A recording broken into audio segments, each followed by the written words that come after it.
Tobela Setjhaba sa Afrika Borwa, ke a le dumedisha, ke a le tamisha, and welcome to my podcast. I'm so excited to have you guys back. Nakalina ke nna Geopolitics morena ke rena ke busha mogodimo le mafase ke modimo ka nama. And I hope you guys have been good. Ke a tshepa le dutse botse. I hope you guys have been well. And I've been well. I've been amazing. It's just, schoolwork, guys, schoolwork. Hey, schoolwork can get hectic at times. But otherwise, just typical schoolwork, engineering. But we soldier on. I can't complain about that. I'm used to it now. I mean, I already have a qualification. I have a qualification already, so it'd be weird of me to complain about it. So we just soldier on, So otherwise, and today's topic, guys, is so interesting because it's one of my favorite. The area that it's in my favorite, which is history. And today, guys, I would like for us to talk about nuclear bomb, nuclear power, nuclear everything, nuclear warheads, superpowers, everything like that. Because I was just looking at this war that's going on right now, and I thought to myself, what would it happen now if one of these countries decided to start a nuclear war or World War III? And so that's what we're going to talk about today. That's what we're going to talk about. Well, let's get into it. So I'm not going to get too much into the specs of how nuclear bombs are made, but there's two types, which is fusion and fission. The fusion one includes fusing different atoms, hydrogen. I just forgot the other one, which one is it? Because I never did chemistry in my life. No, I never did chemistry. Hence, I say that I'm not going to get too much into the specs of that. And then there's nuclear fission, which is where you split atoms. This one is one of the commonly used way to manufacture energy from nuclear for electricity and for everyday use. The fusion one, well, it's the one that is used for most of these bombs and warheads. But today I just wanted to explain to you guys just how much impact nuclear bombs or nuclear weapons have on the world, or have in general. And so to do that, we would need to then go back and revisit a time where they were once used and they were never used again, which was around the 1940s. Now, okay, fine. So it's a random day in 1945. No. I just forgot the other year, but yeah. Imagine you're a citizen in Japan around those times. Ne? You're a normal Japanese citizen around those times. And it's a sunny day, and as you're walking, you see a plane hovering around your city or your town. And you look up, and you're like, oh, it's just a normal plane. But oh no. Then you see something coming out of that plane. And it's coming down. It's like the plane dropped it. And then you see, you're like, Haibo, what's that thing that's going down there? And guess what? As soon as it lands, a cloud of mushroom erupts. It's an explosion, but in a mushroom shape. Within minutes, you don't know what's going on. You don't know what's north, what's south, what's west, what's east. You don't even know your name because everything is just happening in high speed. You see this cloud, it's getting bigger and it's getting bigger and it's getting bigger. And you're like, no. And you're seeing that it's coming close to you. And as it's coming close to you, the impact is just detrimental to your health. And that was what happened in a city called Hiroshima in Japan. And that bomb was dropped by the Americans. So here's what happened. The Japanese infiltrated Americans on a harbor called the Pearl Harbor. There was a movie made about this, so if you have time, I suggest you check it out because it has accurate historical depiction of what was going on, and it shows you the atrocities in HD. It doesn't try to hide blood or people getting ripped their bodies apart. So the Japanese invaded the Americans on a Pearl Harbor. I just forgot the reason for it, so I'm starting the story in the middle. But yeah, for a short backstory, the Japanese invaded Americans, bombed their ships on the Pearl Harbor, and the Americans were like, "Oh, so this is how you guys are moving. This is how you guys are moving. Very well. You just took out the moral scale in the American scale, because we will not hesitate to use anything to retaliate." And best believe they didn't. They didn't hesitate. They used everything in their power, and that's where now people like Albert Einstein and Robert Oppenheimer come into the picture. There was a movie made like that. In fact, I'll give you guys a proper sequence on how to watch these movies so that you can have a perfect timeline to understand. Robert Oppenheimer was then appointed to start constructing a new powerful bomb that will obliterate the Japanese. Albert Einstein, he was known as an amazing mathematician, but in my books, honestly, Albert Einstein is not the best scientist in the world. Nikola Tesla is. Now, I may be saying that because I'm an engineer, but yeah, he is. But that's a story for another episode. So, yeah, I'll glaze Nikola on another episode. So, Albert Einstein, he was known as a mathematician, made his calculations, and he said, no, we cannot do this, He was able to see the scale of the effect of this new hypothetical bomb that was being built mathematically, and he was like, nah, bro, that's not it. This is not it. We're not going to do this. And obviously, the American leadership was like, hey, yo, you're going to do this whether you like it or not, because our reputation here is at stake. America is great, so we have to keep up with that image. And unfortunately, fast forward, the nuclear program was now underway. It was built, it was made, and fast forward to Hiroshima, which was the first bomb. Boom. The bomb dropped. And it caught everyone off guard because no one was alerted that the Americans are going to retaliate like that. That's why the impact of it was so big, because everybody back then, when they were fighting, they expected retaliation as some sort of invasion. Troops coming in, attacking normal civilians or attacking military civilians. So the Japanese, I assume that's how the Japanese was hoping the Americans would react. So, but unfortunately, the nuclear one caught them off guard. Because it's simple to obliterate an entire city. I just bring an airplane over Pretoria, for example, and then I drop the bomb at Pretoria Central, which is geographically it is the center part of Pretoria.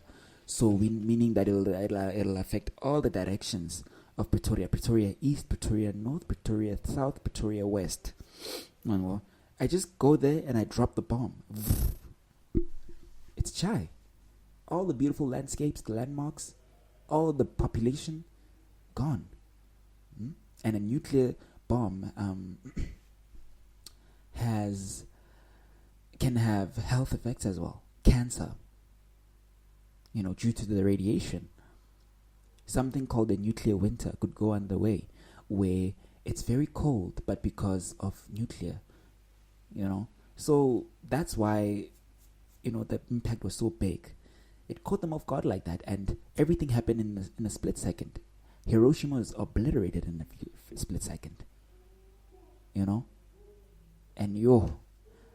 I can imagine how much it took for the Japanese to recover from that one. But wait a minute.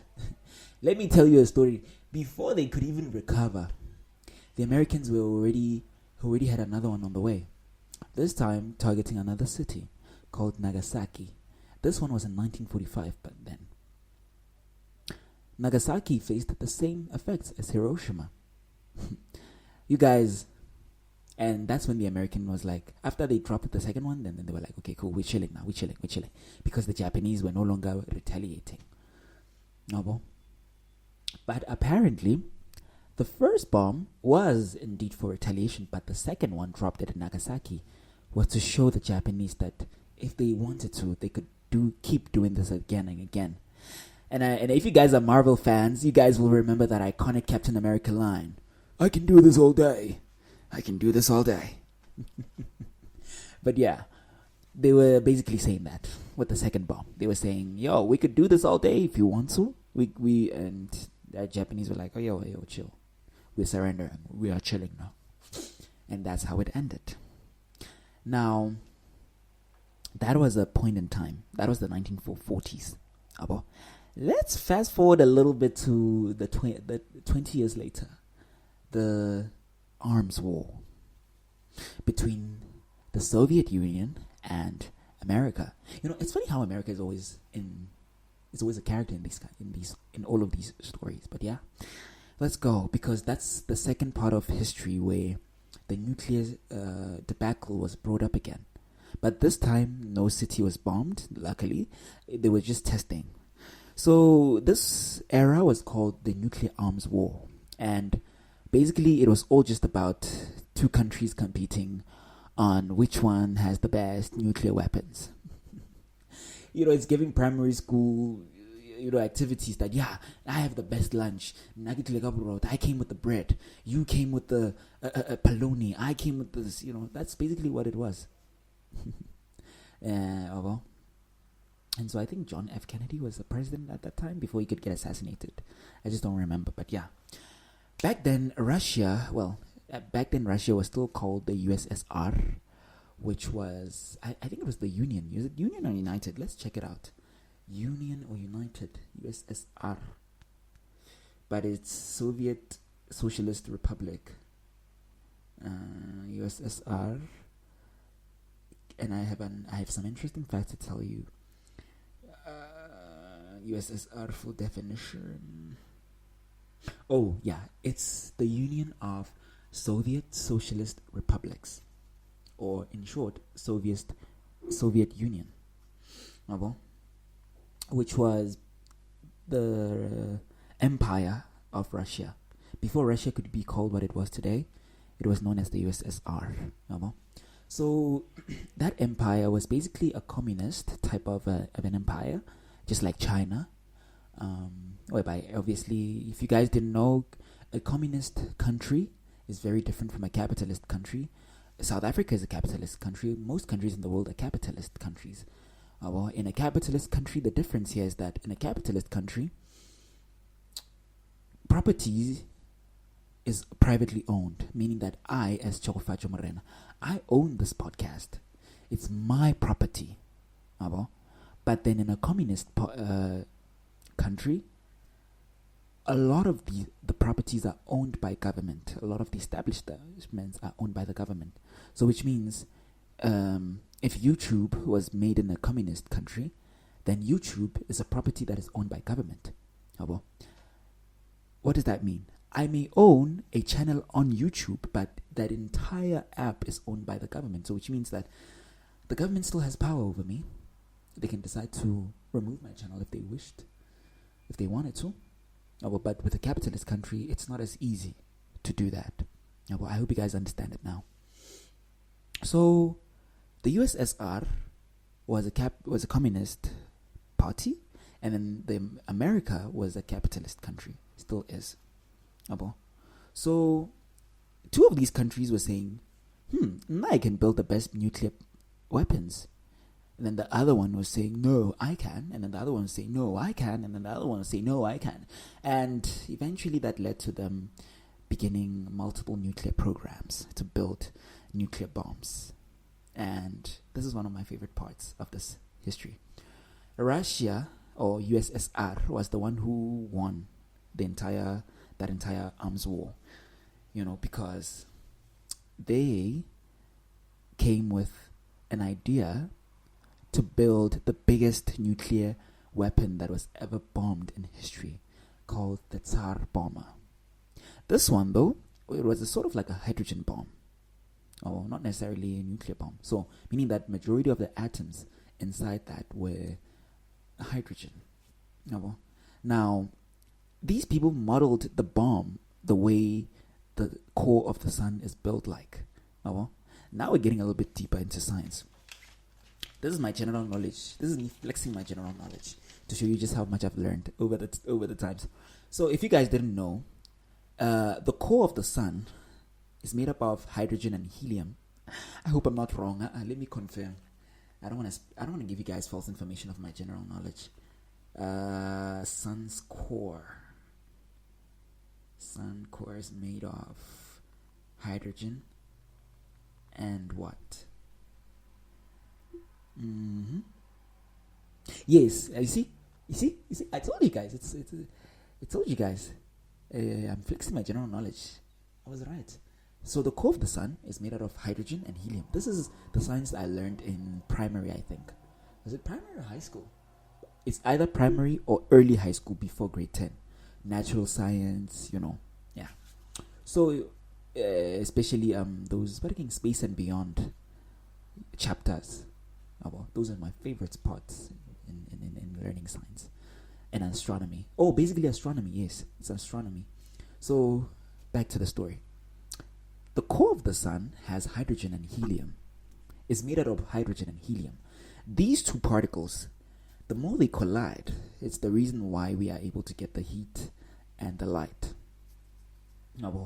So most of these nuclear bombs are modeled like that. They are modeled to mimic the sun's core. That's why they are very dangerous. That's why they have such explosive power.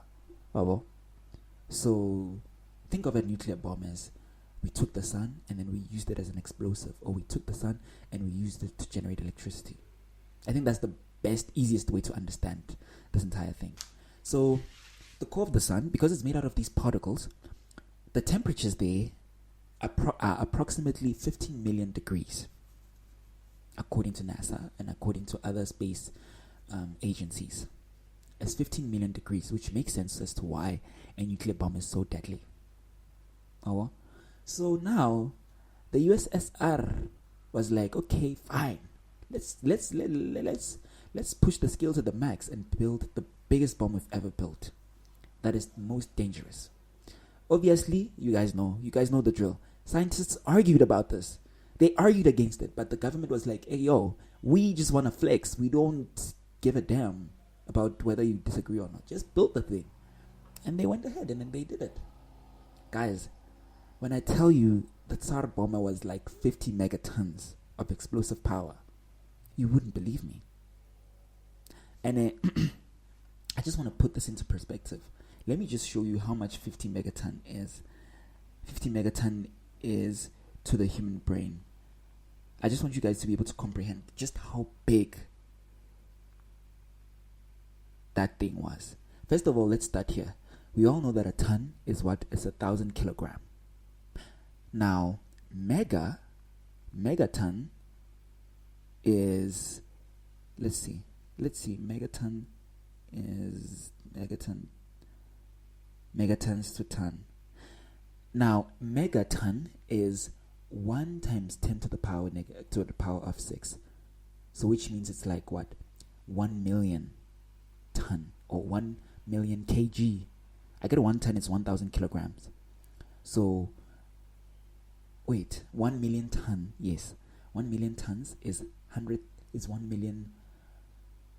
Ooh, I don't want to give you guys false information, I swear. So let's go through it step by step. So ton to kilograms, it's 1,000 kilograms or 907 kilograms accurately, but let's use the general standard. 1 ton to kilograms is 1,000 kilograms. Okay. Now, megaton. Let's search megaton. Megaton to kilogram.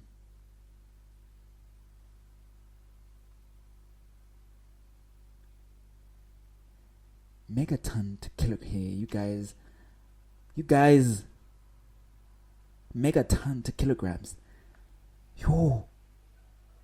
I don't know how many zeros are here, but where's my pointer? Because so that I can point, but it's fine. This is what megaton is, guys.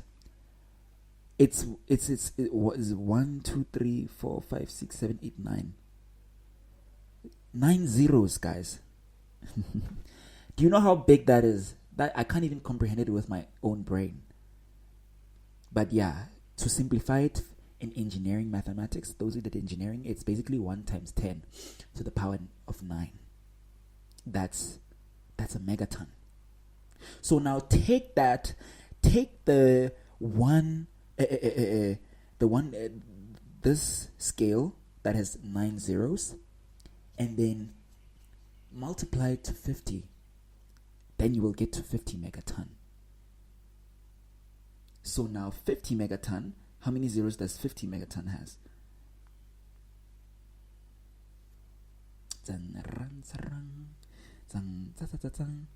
50 megaton, you guys, has 10 zeros. 10 zeros. I think it's 50 billion. No. Let me not misinform you guys. But 50, 1, 2, 3, 4, 5, 6, 7, 8, 9. Guys, that's that. And in short, it's 5 times 10 to the power of 10 kilograms. Press that into your calculator and you will see just how big that is. That's how big the bomb was. Do you guys understand it now? Do you guys get it now? Is it clocking to your head now? That's how big the bomb was. Imagine if that kind of a bomb was bombed right here in Pretoria Central. How much of an impact would that be? The impact would even go as far as it to other provinces, because that's how big it is.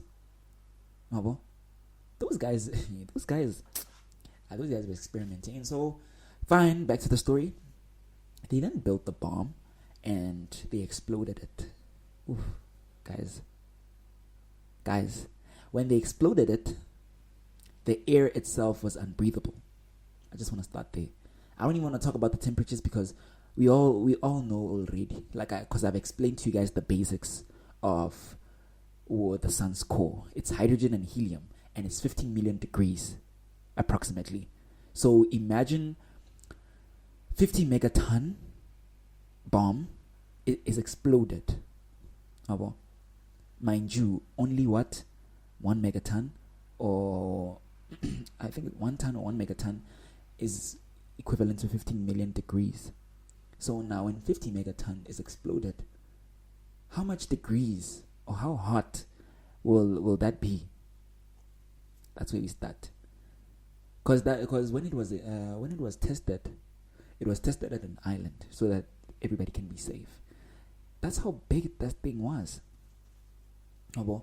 And me trying to explain to you guys the scale of this is going to lead me to a point where it's leading me to this point where I want to make it, that if we were to use nuclear bombs today, no one would survive.